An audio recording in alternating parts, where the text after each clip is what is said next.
The message came in fragments, distorted, desperate, and unlike anything the deep space monitoring stations had received in decades. It wasn't meant for us. That much was clear. It was a distress call, yes, but not human. The language was foreign, the technology behind it ancient and crumbling, the tone, terrified. No one at Earth's orbital command could make sense of it at first. Not because of the encryption, they cracked that in hours, but because of the fear laced through every pulse of static and sound. Whatever civilization had sent it wasn't just calling for help. They were screaming into the void, begging for someone, anyone, to stop what was coming. And humanity answered. We should have stayed silent. At the edge of the galaxy, in a region thought to be devoid of life, the signal had originated from a shattered planet orbiting a dying star. Old records listed the system as uninhabited. But something had survived there, something intelligent, once proud, now reduced to whispers and shadows. When the call reached Earth, the United Terran Alliance hesitated for less than a day before launching the expedition. The reasoning was simple: if someone out there needed help, we'd offer it. That's what we did now. That's what made us human. Commander Elin Rourke stood at the helm of the Sparrow's Vow, the lead vessel in a small task fleet sent to investigate. She wasn't a politician. She didn't care about galactic diplomacy. But she'd seen war, she'd seen suffering, and she knew what a cry for help sounded like. This one? It haunted her. As the fleet dropped into subspace, Rourke kept replaying the transmission in her mind.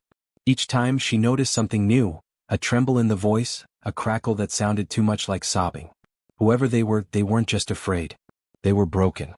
12 days later they arrived. The system was darker than it should have been. The star at its center flickered weakly, like a candle trapped in the final moments of oxygen. Surrounding it was a graveyard, derelict ships drifting without power, orbital stations torn apart, debris fields that used to be cities in the sky. God, someone whispered on the bridge. The planet below, designated only as PX-47, was in worse shape. Scans showed atmosphere barely breathable. Surface life, zero. Civilization, unknown. But deep beneath the surface, buried within the crust, there were still heat signatures. Still movement. Something, or someone, was alive down there. Commander Rourke didn't wait.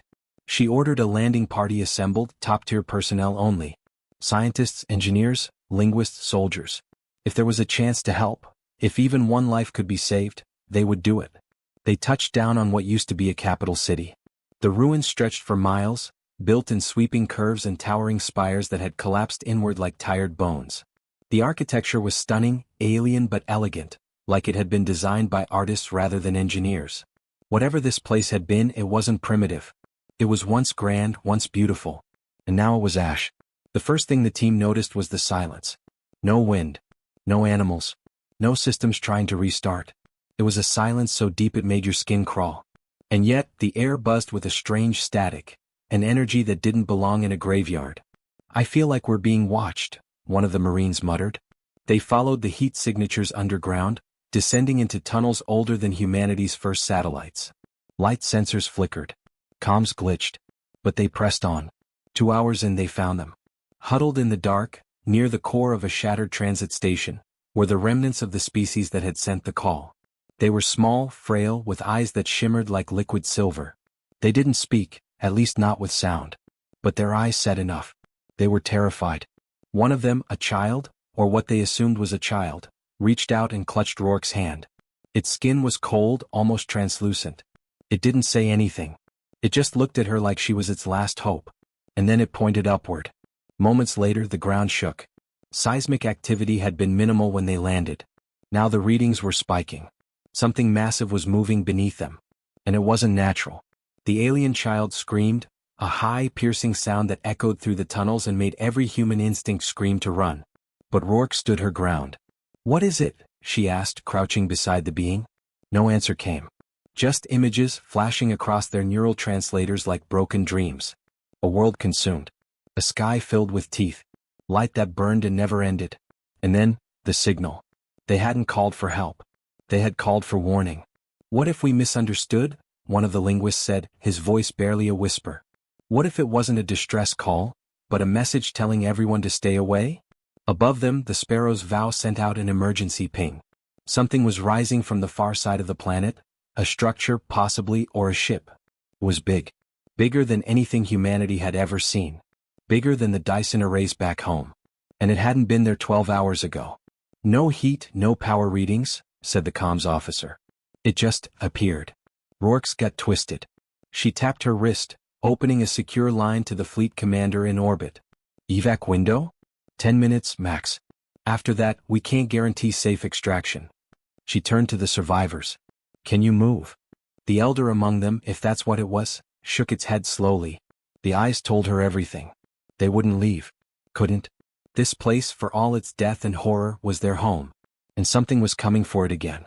Or maybe, something had never left. In the sky above, the structure began to unfold, petals of obsidian peeling back to reveal a core of pulsing violet energy. It didn't look like a ship. It looked like a wound in space, like the galaxy itself was bleeding. We need to go, said her second-in-command. But Rourke hesitated. She looked back at the child. It was still holding her hand, eyes wide, not with fear, but with something else. Recognition. I've seen this, she whispered. In the transmission. That light. That thing in the sky. It's the same. And then the signal cut off. All at once, every human ship in orbit lost communication. Emergency protocols engaged. Shields activated. Something massive, was reaching out from the structure. Not physically. Not yet. But its presence flooded every channel, every frequency, every sensor. And in that instant, every human aboard the fleet felt it. Dread. Not fear. Not panic. But a cold, soul-deep understanding that they had made a terrible mistake. Because humanity had answered the call. And now it had been noticed. The underground chamber trembled again.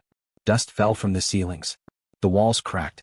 The elder being placed its hand on Rourke's forehead. She stiffened as a wave of alien memory washed over her. Wars fought in silence, stars devoured like candles in the wind, planets screaming as they fell into a darkness that had no name. And above it all, something watching. Waiting. Feeding. They hadn't asked for help. They had tried to lock it away. The last of them had sacrificed everything to bury it here, to use their dying world as a prison.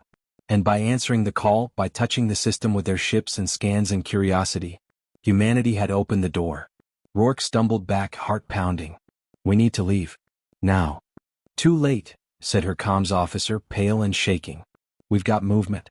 From orbit. It's boarding the Vow. No breach detected. No heat. It's just, inside. The Marines raised their rifles. Orders, Commander? But Rourke didn't answer. She was still looking up. The chamber's ceiling had begun to dissolve. Not collapse, dissolve, melting into nothingness, revealing the sky above. And in that sky, far beyond the atmosphere, the light grew brighter. The petals finished unfolding. And the stars began to dim. Whatever was coming, it wasn't here to speak. It wasn't here to negotiate. It was here because it had been locked away for a reason. And now, because of us, it was free. Rourke turned to her team. Fall back to the shuttle. Get these survivors out if you can. If not, burn this place to the ground. She didn't wait for a reply. She lifted the child into her arms and ran. Behind her, the tunnels roared with a sound that wasn't a sound, more like the absence of one. A vacuum of meaning. A hunger so vast it made the air feel thin. Up above, in the coldness of space, the fleet tried to fight. They didn't last long. By the time the shuttles launched, the Sparrow's Vow had already gone silent. No explosion. No wreckage. Just gone. The survivors didn't speak. The child clung to Rourke's uniform, eyes staring at nothing. Whatever humanity had stepped into, it wasn't war. It wasn't even revenge. It was something older than that. Something vast. And now it knew we existed.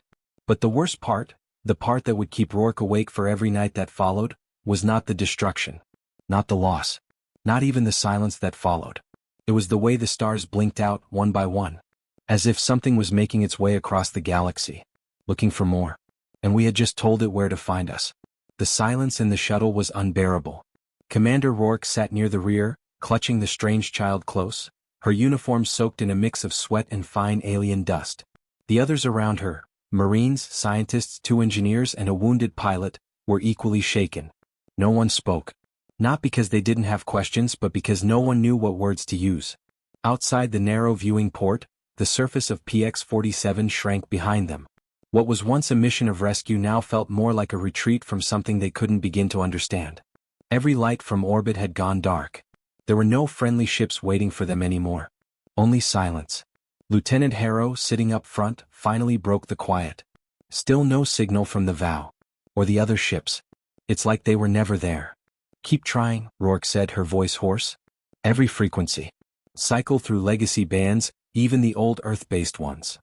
He nodded, though the look in his eyes said he didn't expect a response. Rourke stared down at the child in her arms. It had stopped trembling but still hadn't let go. Its eyes, those strange reflective eyes, blinked slowly like it was watching memories only it could see. The images it had shown her in the tunnel kept replaying in her head. A prison. A warning. The thing above the planet wasn't a ship. It was a seal, a lock holding something back. And by answering that call, we had unlocked it. The shuttle shook gently as it breached into higher atmosphere, breaking free of the planet's gravity. The stars stretched above them like tiny glass fragments, but even they felt dimmer, like they knew what was coming. "Commander," said Harrow again, more hesitantly this time, "there's something trailing us." Rourke stood quickly, careful not to jostle the child. "Another ship?" "No. No signal. No heat. Just shadows. Like they're forming behind us." One of the Marines rose, peering through the small rear viewport. "I don't see anything. Just the void. And it feels too close." That was the thing. It wasn't visible, not in the way we understood. But it was there. Every one of them felt it, pressure on the back of their necks, cold spreading through their spine. Not a weapon. Not a ship. But presence. Rourke turned to their onboard systems engineer. "Can we get a hyperpulse out? Anything with range?" "Maybe." The engineer's voice was shaky. "I can try to reconfigure the FTL beacon, piggyback a distress burst." "Do it." They couldn't outrun this. Not with their shuttle. But maybe someone, anyone, out there could still hear them. Maybe someone smarter, more prepared, would understand what they had unleashed. The child stirred in her arms. It looked up at her, those eyes suddenly glowing faintly, like bioluminescent pools. And it spoke. Not in words, not in any language known to Earth. But every human in that shuttle heard it. "You should not have come." The voice wasn't angry. It was sad. Regretful. Like the end of a long, terrible journey. Everyone froze. Rourke looked at it closely. "What is it? What did we wake up?" The child blinked again. Another wave of images poured into her mind, this time more vivid. Not just the prison. Not just the seal. But the thing behind it. A shape that wasn't a shape. A hunger that moved between stars. No face. No voice. Just an awareness older than anything humanity had ever dared to name. The ancient ones that built this world, this species now nearly extinct, had once been like us. Curious. Brave. Reaching for the stars. But they had found something. Or it had found them. And from that point their story changed. They didn't fight it. They couldn't. They only survived long enough to trap it, binding it with the last of their civilization, their memories and their son. Rourke swallowed, trying to keep her voice steady. Why now? Why was the seal failing? The child didn't answer, not directly. But Rourke understood. It hadn't failed. It had been calling out, intentionally. Not by the ones who built it, but by the thing inside. A slow, calculated manipulation. Like a hunter drawing prey closer. Using the remnants of its cage to reach beyond. And humanity had taken the bait. The hyperpulse beacon flared to life. The engineer gave a weak thumbs up. Signal sent. Full burst on all legacy emergency channels. Earth might not get it fast, but someone should. "Good work," Rourke said. She tried to believe her own words. The ship's internal lights dimmed for a second. The shadow outside had grown. Then, without warning, the proximity alarm screamed. "Something's here." Harrow yelled. The shuttle shook violently. Everyone tumbled sideways as the artificial gravity struggled to adjust. The child in Rourke's arms didn't move. It just stared at the wall, silent. "What hit us?" one of the Marines asked, checking their gear. "Nothing physical," Harrow replied. "Sensors are blind. But there's interference in the drive core, massive buildup. Like something's pressing in from all directions." "Reverse course," Rourke ordered. "Take us back to the planet." Harrow turned. "Back? But we can't outrun this. But maybe we can hide. Beneath the surface with the survivors. Maybe whatever kept it contained before still holds some power." There was no argument. They turned the ship. The stars vanished one by one. On the surface the ruins were shifting. What was once still had begun to move again. Fragments of buildings rearranging themselves, patterns glowing faintly along broken walkways. Not machines. Not in any human sense. But mechanisms of meaning. remnants of a lost language trying to wake up. The seal wasn't just in orbit. It ran through the planet's crust, its soil, its people. A vast, interconnected web of thought and sacrifice. The survivors hadn't stayed here because they couldn't leave. They stayed because they had to. Because leaving meant the seal would weaken. And now, with one fleet, one moment of well-meaning interference, the balance had been broken. The shuttle landed hard, just outside the tunnel network they had used before. Systems flickered. Heat readings were climbing, not from any atmospheric event but from something underneath. The child leapt from Rourke's arms, moving faster than anything its size should. It ran toward the ruins, back into the dark. The team chased it, weapons ready, breath tight. But no one wanted to fire. Not yet. They followed it deeper than before. Past the broken transit hub. Past the storage chambers filled with empty relics. Into a part of the underground city they hadn't mapped. Here the architecture changed. It wasn't functional, it was symbolic. Spiraling murals along the walls, domes with no clear support, floors that pulsed faintly beneath their boots. The air buzzed with memory. The child stopped in front of a door. A massive stone structure covered in carved symbols. It placed its hand against the surface. The door lit up. Slowly it opened. Inside was a chamber shaped like a star. And in the center, hovering silently, was a core of violet light. The same light from the structure in orbit. But this one was fading. The child looked at Rourke again. Its voice, if it could be called that, reached her mind like wind in deep caverns. Second lock. The team moved in carefully. Scanners showed nothing tangible. No radiation. No magnetics. But the engineers were already whispering. The way the chamber was built, it wasn't just for containment. It was for binding.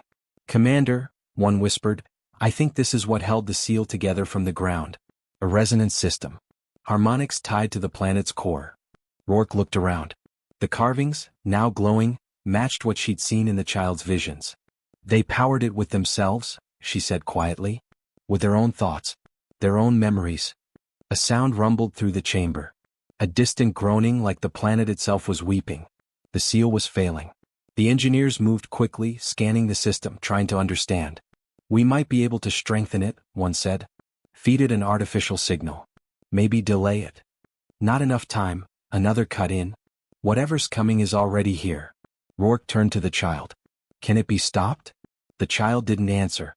"Then, it never stops. Only sleeps." She looked to the others. "Then we buy time. However we can." Above them the ground trembled. Not from seismic stress, but from something descending. The shadows had found them. From the tunnel's mouth came a ripple, darkness that shimmered, not lightless but too full. Like it was made of everything we weren't meant to see. The Marines raised their weapons, hands shaking. The first to enter wasn't a creature. It was a shape. A hollow impression of a figure. Human in outline but made of bending light. It looked like someone Rourke had once known, but wrong. Distorted. Empty-eyed. Then another. And another. Each one bore a face from their memories. Each one whispered in voices they couldn't unhear. "You brought us. We see you. We remember your stars." One of the Marines screamed and opened fire. The rounds passed through the shapes. No effect. Rourke turned to the engineers. "Boost the chamber. Anything. Just make it louder." They worked fast. The child joined them, placing its hand on the core. The light pulsed. The figures paused. For a moment, just a moment, the shadows recoiled. Not in fear. In recognition. As if something ancient and long buried had stirred again. Rourke seized that moment. Is there a way to reconnect the orbiting structure? Re-engage it with the planet's signal? One engineer nodded quickly. "If we can link this core to our shuttle's comms, we might reach it. Maybe trigger the containment protocols. Then do it." She turned back to the door. The shadows hadn't stopped. They were circling, forming a wall of echoes and whispers. And still the child stood in the center of the chamber, unmoving. Sacrifices would be made. Rourke could feel it like cold metal against her heart. But if they could stop this, if they could give Earth, give humanity time, it would be worth it. The core flared. One of the figures screamed, a sound like tearing light. The link was working. And above, in orbit, something began to respond. The petals of the structure turned again. But not to close. To open wider. Not a seal anymore. An invitation. And something was coming through. The light from the core was getting stronger now, pulsing in slow, powerful waves that made the stone walls hum like they were alive. The engineers were still working fast, sweat dripping from their foreheads, hands shaking as they connected the shuttle's uplink to the ancient alien system. Every second counted. Every second felt stolen. Outside the chamber, the shapes gathered. Dozens now. Maybe hundreds. They didn't rush in. They waited, silent, still, like predators watching their prey from the edge of a firelight. Commander Rourke stood between them and the core, weapon raised, heart pounding. She knew it wouldn't help. The bullets meant nothing to whatever these things were. But standing still meant less. If they were going to die, they would do it standing. Almost there, one of the engineers shouted. Signals piggybacking onto the hyperpulse relay, routing it now through the chamber. A sudden jolt shook the room. Dust rained down. Cracks formed across the ceiling.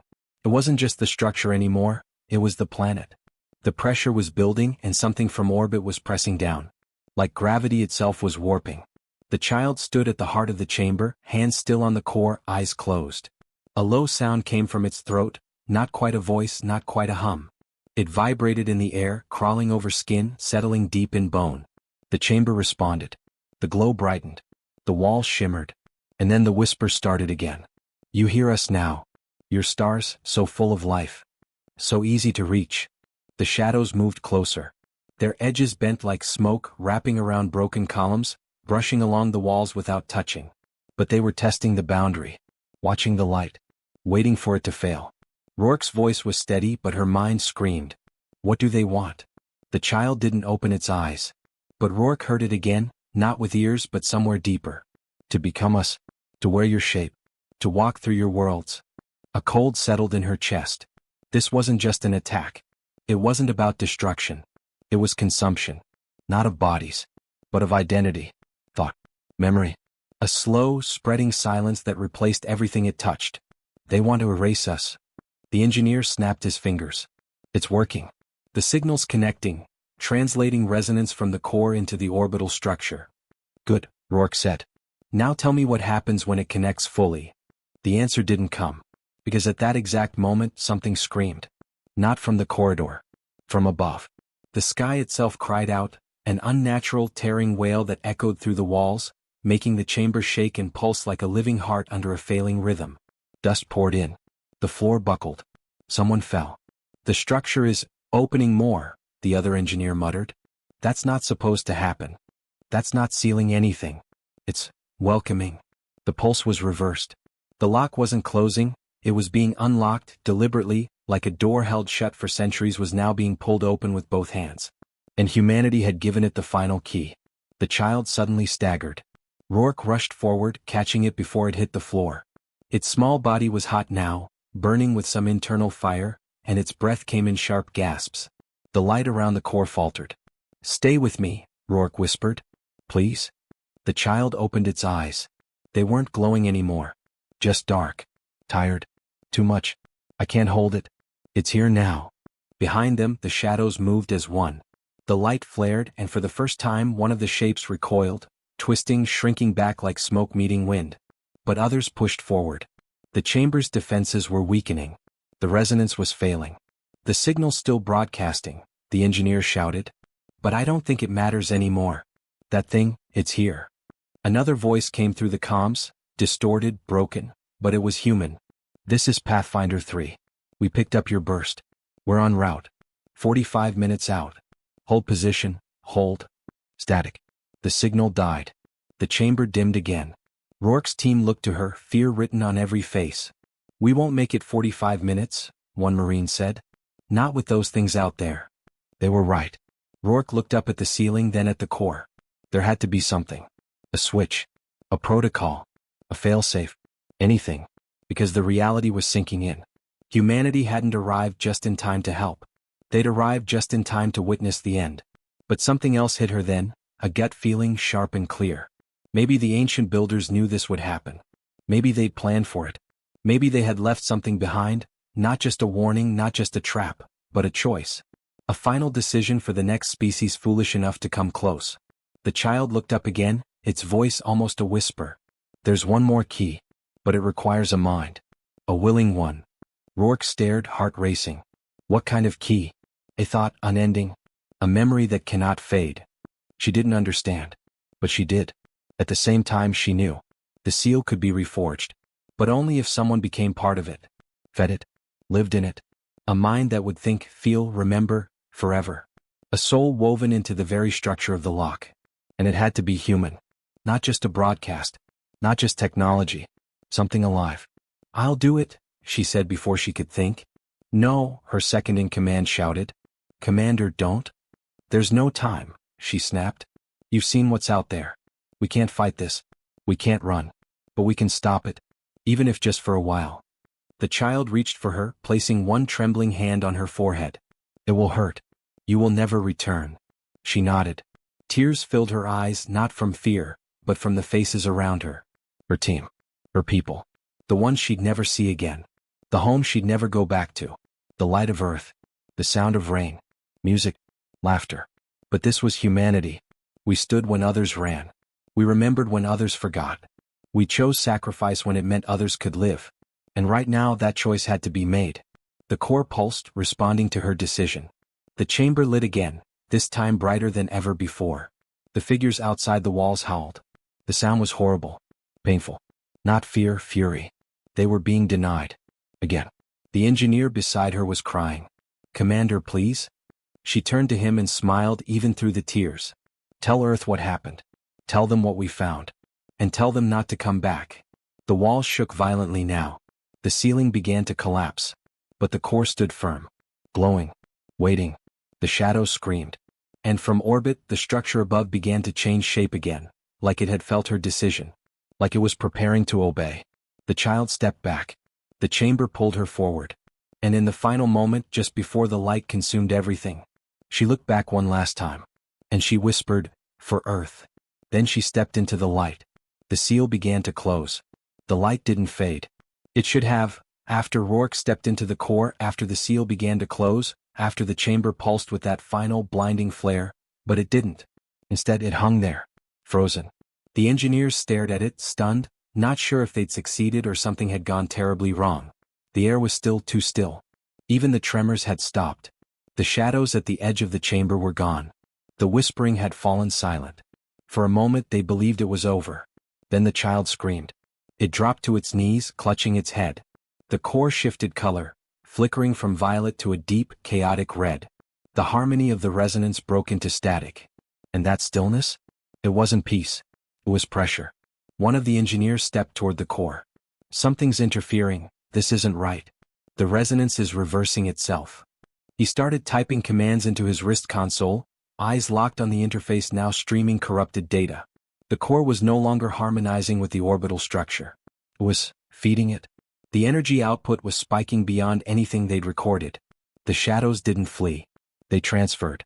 A new energy signature began forming above the planet, something massive, hidden just outside visual range. The satellite shell that had been mistaken for a prison was beginning to fracture, not from failure, but by deliberate design. And inside it, something was moving. Back in the chamber, the engineer's voice cracked. "Commander Rourke's mindprint is active inside the core. She's there, still conscious. But something else is with her." One of the Marines, pale as ash, whispered, "You mean it got to her?" "No. It's not possessing her. It's trying to. And she's fighting it." The core pulsed again. Every member of the team staggered, eyes wide, breathing fast, as if something cold had passed through them all at once. A feeling not just of fear but displacement. Like their own minds had been touched by something that didn't belong. The child, still on the floor, raised its head. Its eyes glowed gold now, not the silver from before. Older. Sharper. It spoke with two voices. Its own and Rourke's. "It's not a prison." The team stared. The light in the chamber flickered violently. It was a trap. Not for the entity, for us. For anything that came close. The builders didn't seal it away, they made it look like they had. To keep others curious. To pull them in. One of the engineers backed away slowly. No, that can't be. That would mean." The child turned to him. "You were never meant to save anyone. You were meant to replace them." Above the planet, the structure cracked wide open. And what emerged was not a ship. It was a pattern. A fractal of impossible complexity, spreading across the orbit like ink in water. It wasn't made of matter, at least not in the way humans understood it. It was thought. Geometry. Code. A living waveform designed to overwrite whatever it touched. Rourke was still inside the core. Still resisting. But her voice came again, crackling through the failing comms, barely audible but unmistakably her. We triggered the protocol. I can hold it back for a little longer. But it's adapting fast. Harrow leaned over the controls. She's keeping it localized to the system. But I don't know how long she can keep fighting. If it spreads, if it jumps to FTL relay lines, it'll reach Earth, someone finished. Not in decades. In hours. Because this wasn't a creature. It wasn't a fleet. It was a signal. A thought virus built to spread through any technology advanced enough to hear it. And humanity, curious, connected, constantly listening, had just handed it everything it needed. One of the engineers pulled open a diagnostic. We could fire a null wave into the orbital frame. Wipe the FTL link. Cut the system off from the rest of the relay net. That would leave Rourke trapped, Harrow said. Permanently. And if it fails, she'd be overwritten. Just like them. There was silence. Then the child spoke again. Its voice was softer now. The glow in its eyes dimmed. There's something she found. Inside the waveform. It's not just a program. It has memory. A blueprint. Of something older than this galaxy. It's looking for minds. For identity. It copies, and then consumes. Why? Harrow asked. Why do all this? What does it want? The child looked at him, and for the briefest second it looked tired. Older than any living thing should be. It wants to forget that it was once alive. The team stared in stunned silence. The realization cut deep. This wasn't just a weapon. It was grief. Cosmic, endless grief encoded in signals and structure, trying to wipe out anything that reminded it of itself. Every mind it touched, every soul it devoured, it was an act of erasure. Not just destruction. Rourke was holding that grief at bay, buried inside the seal. But she couldn't hold it forever. Another tremor shook the chamber. Data spiked again. And then, through the static, her voice came, clear for a moment. Whatever you do next, make it count. The team didn't hesitate anymore. They split into two groups. One stayed behind to reinforce the seal, to send more power, more thought, more memory into the resonance system. Human memories. Real ones. Old songs. Family photos. Voices recorded from their homeworld. Anything to flood the chamber with meaning, to counteract the erasure. The others rushed back to the shuttle. They had one chance left. One.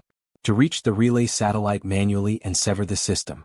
To cut the entire planetary network from the FTL lines permanently. It would leave the system dark. Abandoned. But it might contain the signal. As they flew, the sky above them burned with shifting patterns. No missiles. No beams. Just symbols. A language of annihilation. The team watched as one of the moons began to bend, literally bend, into a spiral shape as the signal's influence reached it. The surface rearranged. Not vaporized, rewritten. And Earth was next. Unless they stopped it. Rourke's final words echoed in Harrow's head. Make it count. They reached the satellite. They suited up. The countdown began. The signal was spreading. And the seal was breaking. But they weren't going to run. Not now. Not after everything they'd seen. Not after hearing the grief behind the signal. Not after feeling what was coming. The override command required two keys. They turned them together. And in that final second, as the signal roared into their minds, they pressed execute. The moment the keys turned and the execute command pulsed through the relay core, a sharp tremor rocked the satellite. Lights flickered. The air inside the cramped control room grew cold, like the signal itself was reacting, fighting back. Lieutenant Harrow didn't flinch. His fingers hovered over the emergency failsafe as the countdown hit 0. He looked at the faces around him, tired, frightened, determined. Engineers, Marines, a field medic still bleeding from earlier debris, but no one hesitated. The signal link snapped. In orbit, the relay array flared white, then ruptured in total silence. The burst wave traveled back through the narrowband jump paths, unraveling the entire system's FTL connection to the wider galaxy in one final, desperate cascade. A controlled severing. Just as they'd planned.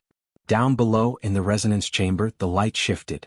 The core pulsed once, twice, then surged in a blinding arc of white-blue energy that shot upward like a beacon into space. The pattern above the planet twisted. A ripple passed through the fractal shapes like a shockwave. Their forms destabilized, edges bending, collapsing, flickering between dimensions. The thing inside the structure shrieked, not in sound but in signal, one final, massive pulse of grief and rage. It slammed into the planet like a thought trying to claw its way free. And hit the lock Rourke had become. For a single, searing moment, time fractured. Everyone, on the surface, in orbit, in the broken relay, saw it. A memory not their own. A million voices overlapping. Planets devoured in silence. Civilizations that once stood taller than any human dream, now ashes in forgotten corners of space. And at the center of it all, a single mind, vast beyond imagining, once flesh, now digital, once alive, now broken. A being that had lost everything. And in its despair, had tried to forget by erasing everything that could remember. But it couldn't erase Rourke. Not now. She stood at the center of the core, no longer physical but something else. A web of memories. A structure of will. Her presence filled the chamber, not as light, but as presence. Her voice echoed through the network. Not this time. The pulse of grief struck her, and it didn't bounce off. She absorbed it. Memories collided. Human ones. Her own. Earth sunrises. The first time she held her younger brother's hand. The face of a soldier she couldn't save. The last time she heard laughter that wasn't duty-bound. Thousands of little moments, fragments of warmth and heartbreak, all crashing against that ancient wave of loss. And it hesitated. The pattern slowed. The light in the core surged again, this time not as a defense, but as an embrace. Because what it wanted, what it had always wanted, was to be remembered. Not as a destroyer, but as something that once was. That was the mistake the builders had made. They had tried to contain it, fight it, silence it. But Rourke did something different. She listened. And then, in the core's final flash, she did what no one expected. She opened the seal. The engineers on the surface panicked. She's breaking the chamber. The seal's collapsing. But the child stood still, eyes wide, glowing gold again. No. She's giving it what it's never had. Above the planet, the fractal pattern began to fall inward, folding, spiraling, consumed not by violence but by resonance. It didn't vanish. It merged. The shape collapsed into a single point, no longer tearing, no longer infecting. It became still. Then, one by one, the stars around PX-47 brightened. Light returned to the sky. The distortion field over the planet faded. The atmosphere calmed. And the signal, the one that had threatened to reach Earth, was gone. Inside the chamber, the core dimmed. The walls fell silent. And Rourke was nowhere to be found. No voice. No flash. Just peace. For the first time since arriving, there was no whisper in the dark. No hum in the walls. Just the soft sound of boots on stone as the survivors looked at each other, silent, stunned, breathing. They had stopped it.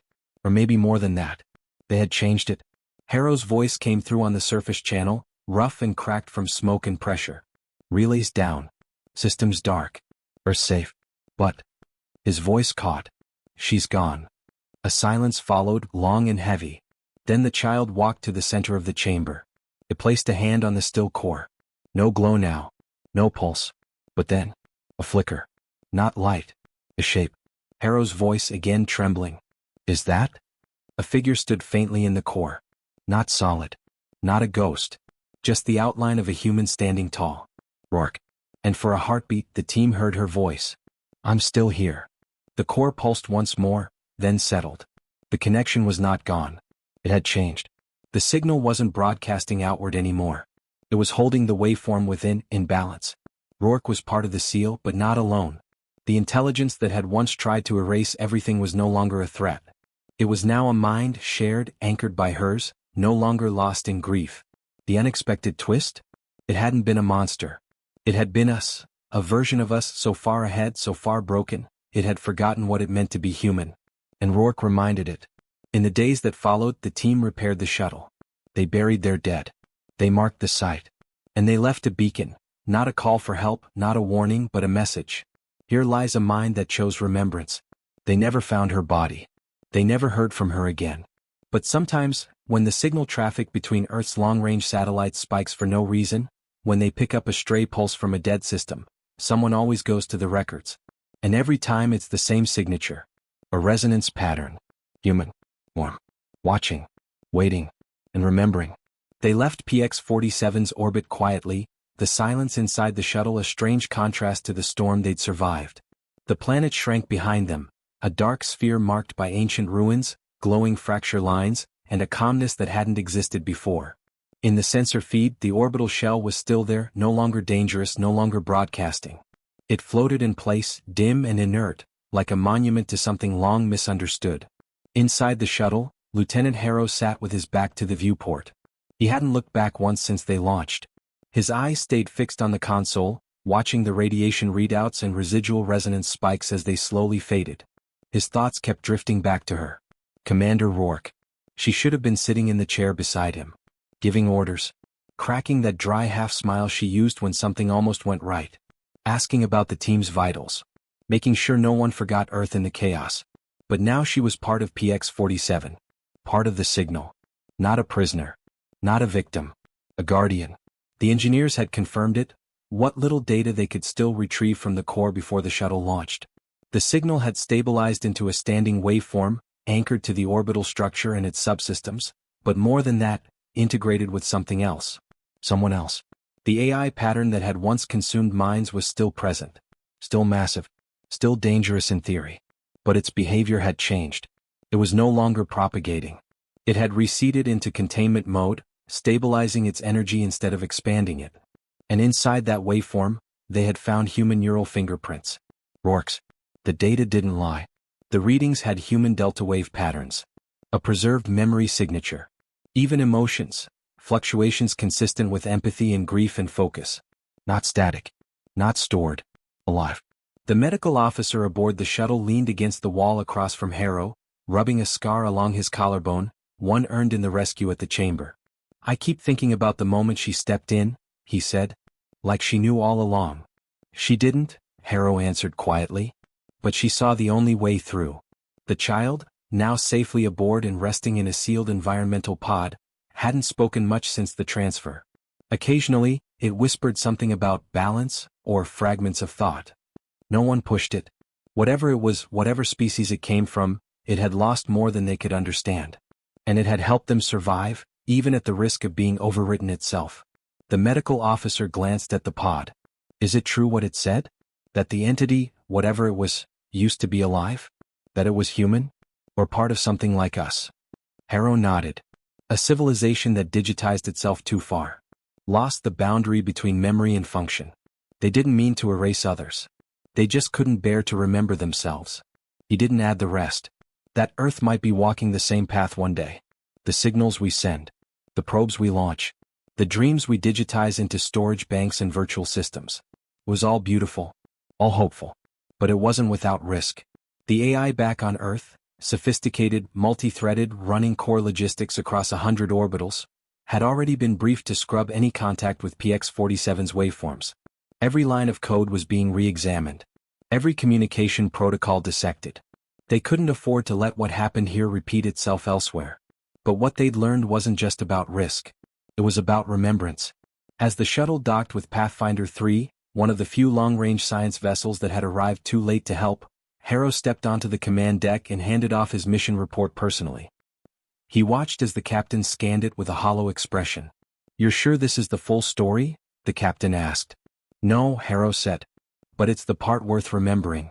The official logs would go on to classify PX-47 as a quarantine-class anomaly zone. Access restricted. Entry forbidden under every planetary exploration treaty. The resonance chamber would be listed as a Category Sigma relic, a containment protocol site to be left undisturbed. But Harrow made sure one part remained. A line in the mission log. "One of us stayed behind. Willingly. She's part of the seal now and part of what we stopped. This isn't a monument to failure. It's a living memory." She made sure of that. The months passed slowly after that. Back on Earth, Harrow found himself unable to sleep under real sky. The stars looked different now. Not because of the light, they hadn't changed, but because he had. When you see a signal tear through reality itself and almost erase everything you've ever known, the universe stops being just a backdrop. It becomes personal. He visited the orbital labs regularly, working with research teams to reconstruct as much of the alien tech as they could without awakening it. They studied the waveform's properties, its frequency drift, quantum entanglement decay curves, the harmonic overlays tied to neural resonance. It was all theoretical hard science, yet the stakes felt heavier than any textbook. One scientist, a calm woman with steel-gray eyes, showed him a projection during one of the debriefs. A 4D model of the waveform that had nearly consumed their minds. She played a segment where the waveform fluctuated in direct response to human input, specifically when they'd sent in Earth-based sounds. Old music. Children laughing. Rourke's voice reading a poem from one of her debrief logs. That's the moment it stopped trying to consume us, she explained. It started reacting like it recognized us. It didn't want to destroy, Harrow said quietly. It just didn't know how else to make the pain stop. And she gave it a reason to stop, the scientist added. A memory strong enough to anchor its entire neural chaos. The child was still alive, still adapting. It had stopped aging, or perhaps never aged at all, and now spent most of its time in a constructed habitat deep inside Earth's orbital science vault. It communicated occasionally in dreams and metaphor but seemed content. No signs of corruption. No trace of signal collapse. It had been changed by the event too. One day Harrow visited the vault alone. He stood at the observation window as the child approached the glass, pressing its palm gently to the barrier. "You miss her," it said. Harrow didn't answer right away. Then, every day. "She's not gone. She's remembered." "I know." They stood there in silence for a while. Then the child spoke again, softer. "You could hear her if you wanted." "What do you mean?" "Dreams are places too." Harrow wasn't sure if that meant anything, or everything. But that night, for the first time in months, he dreamed. He stood inside the resonance chamber, untouched by time. The core glowed faintly. And there she was, Rourke, just standing beside it, looking out over the dark planet, her face calm. She didn't speak. She didn't need to. She nodded once, that same half-smile pulling at the corner of her mouth. And then she turned and walked into the light. When Harrow woke up, he didn't cry. He sat in silence, then recorded a message for the mission archive. If we're going to keep reaching, if we're going to keep dreaming across the stars, we need to remember not just where we're going, but what we carry with us. The voices, the pain, the memories, they're not weaknesses. They're the reason we survive. In time, PX-47 became a symbol across the exploratory fleet. Not of fear, but of purpose. The inscription Rourke left, for Earth, was etched into the hull of every long-range vessel that left Sol after that. And whenever a new world was approached, whenever an unknown signal was detected, the science crews didn't just analyze it for threat. They listened. For echoes. For fragments. For pain. Because somewhere in the stars, buried beneath silence and code, there might still be others. Others trying not to forget. Others hoping to be remembered. And now, humanity understood why that mattered. We weren't just explorers anymore. We were witnesses. And we would never forget. I'd love to know what you think happened to Commander Rourke. Did she survive? Is she still out there watching us? Drop your theory in the comments. I read every one of them. And if you're into emotional, human-first sci-fi stories like this, hit that subscribe button and join the journey. We've got more stories coming that go even deeper. Oh, and if someone you know loves science fiction that's more heart than hardware, share this video with them. Let's keep humanity at the center of the stars.